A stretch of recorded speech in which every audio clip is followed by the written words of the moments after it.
Hello guys, welcome you all to happiness hub with Kirti. आज का मेरा टॉपिक है related to our mental health, कि हम अपनी दोस्तों मेंटल हेल्थ को कैसे इम्प्रूव कर सकते हैं।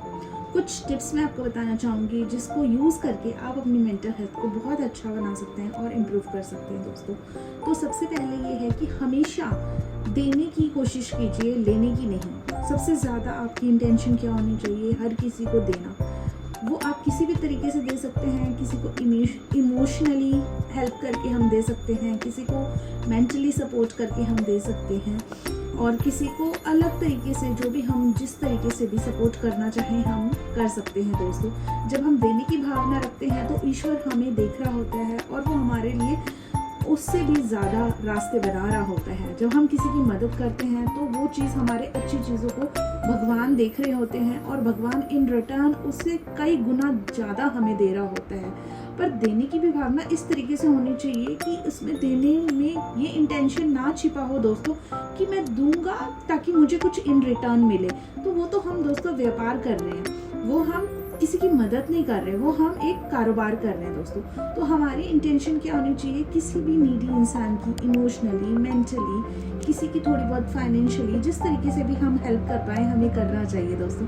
क्योंकि जब हम देते हैं ना तो हमें इन रिटर्न बहुत कुछ मिलता है, और हमारा ना ईश्वर हमारे इस खाते को देख रहा होता है, इस हमारे अकाउंट को मेंटेन कर रहा होता है कि हमारी नीयत कैसी है। कहते हैं ना, नीयत के हिसाब से ही बरकत होती है दोस्तों। तो बहुत ज़रूरी है कि आप अपनी इंटेंशंस को ज़रूर चेक करें दोस्तों।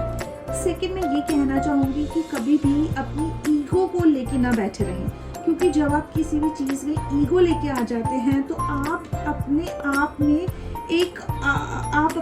एक रोड़ा अटका रहे होते हैं। मीन्स आप अपने लाइफ में खुद के लिए एक प्रॉब्लम बन जाते हैं। आप अपनी सक्सेसफुल जर्नी में आप ईगो के एक बहुत बड़े पत्थर के साथ बैठे हुए हैं आपको, और उस पत्थर को अगर आप नहीं हटा पाएंगे तो आप अपनी सक्सेस के रास्ते तक नहीं पहुंच पाएंगे, क्योंकि आप हर समय ईगो में रहेंगे। ईगोइस्टिक पर्सन के लिए सक्सेस बहुत मुश्किल हो जाता है दोस्तों।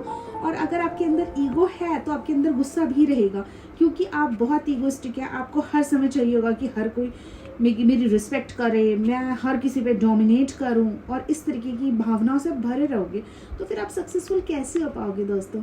और आप नेचुरल कैसे हो पाओगे, आप ईश्वर से कैसे जुड़ पाओगे। आप ईश्वर से भी नहीं जुड़ पाओगे अगर आप ईगो में हो। तो आप भगवान को भी तो रोक रहे हो ना अपने तक आने में, और आप भगवान से जुड़ने में। आप अपने आप के बीच में, आपने अपने और भगवान के बीच में पत्थर बहुत बड़ा खड़ा कर रखा है, और वही पत्थर है ईगो। तो दोस्तों इसको हमेशा के लिए हटाएं। तीसरा मैं ये कहना चाहूँगी, बी हम्बल।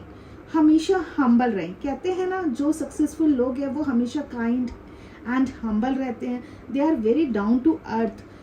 मैंने सुना है कि जो भी, और देखा भी है कि जो बहुत ही सक्सेसफुल रहते हैं वो ज़मीन से जुड़े हुए होते हैं, बहुत ही हम्बल होते हैं।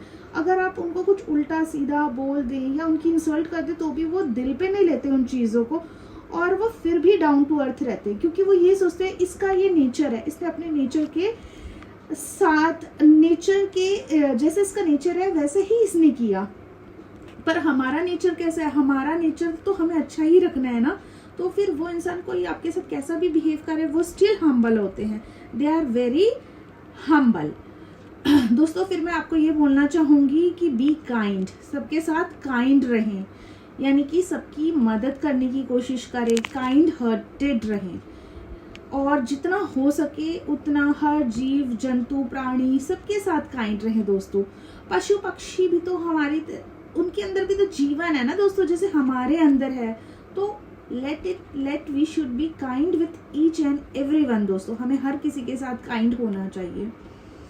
और मैं आपको एक और टिप बताना चाहूँगी हेल्दी माइंडसेट के लिए। हमें जो अपना माइंड है ना वो स्ट्रेस फ्री रखना चाहिए टोटली।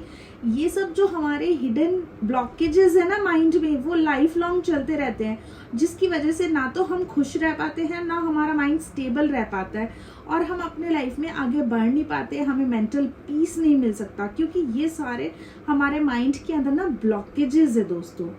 और मैं आपको ये बताना चाहूँगी इसके बाद कि गो इनसाइड ऑफ यू, यानी कि कोई भी प्रॉब्लम आए या कोई भी सिचुएशन आए तो अपने अंदर जाइए।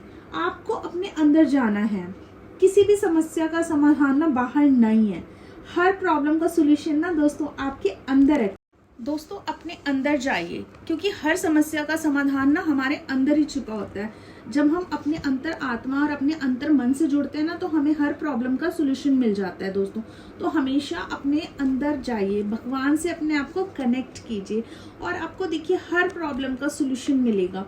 जब आप खुद से बातें करते हैं ना और महसूस करते हैं कि भगवान आपके अंदर ही है, तो आप ना बहुत रिलैक्स माइंड हो जाते हैं और सही डिसीजन ले पाते हैं, क्योंकि आपका ना मन उस टाइम ना बहुत शांत होता है दोस्तों।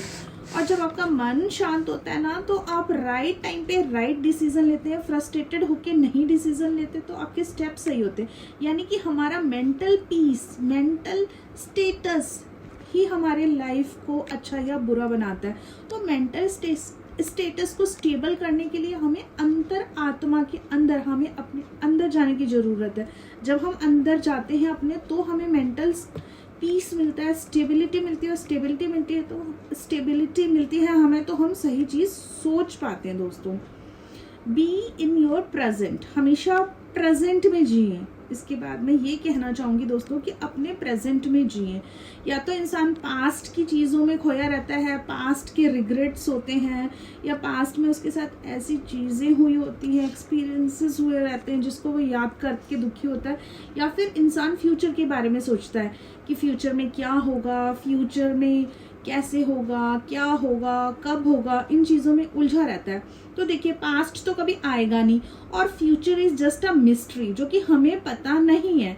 तो बेटर है कि दोस्तों हम कैसे जिए, प्रेजेंट में जिए और एक एक पल को ना खुशी के साथ जिए, इंजॉयमेंट के साथ जिए। ये जो एक एक सांसें भी आपको ईश्वर ने दी है ना, इसके लिए भी थैंक्स बोले, इसके लिए भी खुश हो दोस्तों। दुखी होने के लिए तो बहुत सारी चीज़ें हैं ना, पर खुश होने के लिए तो कुछ ही चीज़ें हैं ना जिसको हम खुश होकर जी सकते हैं, और वो चीज़ें हैं प्रेजेंट में। हर चीज़ का शुक्राना करें दोस्तों, थैंक्स करें, हर चीज़ के लिए ग्रैटिट्यूड करें। अपनी डेस्टिनी ना दोस्तों खुद बनाएं। Be creator of your own destiny. जब आप, ईश्वर कहते हैं ना, ईश्वर ने सारे पन्ने आपके लिए लिखे हैं, पर एक पन्ना ऐसा भी छोड़ा है जिसमें आप अपनी डेस्टिनी खुद लिख सकते हैं। You are the creator of your own destiny. उसमें गॉड ने ये, उस पन्ने पे ये बोला है कि एज यू विश, जैसा आप चाहोगे आपको मिलेगा। तो दोस्तों be your creator of your own destiny. और मैं आपको एक और चीज़ बोलना चाहूँगी कि अपनी, जैसे हम अपने मेंटल हेल्थ का ख्याल रखते हैं, बॉडी का भी हमें वैसे ही ख्याल रखना चाहिए।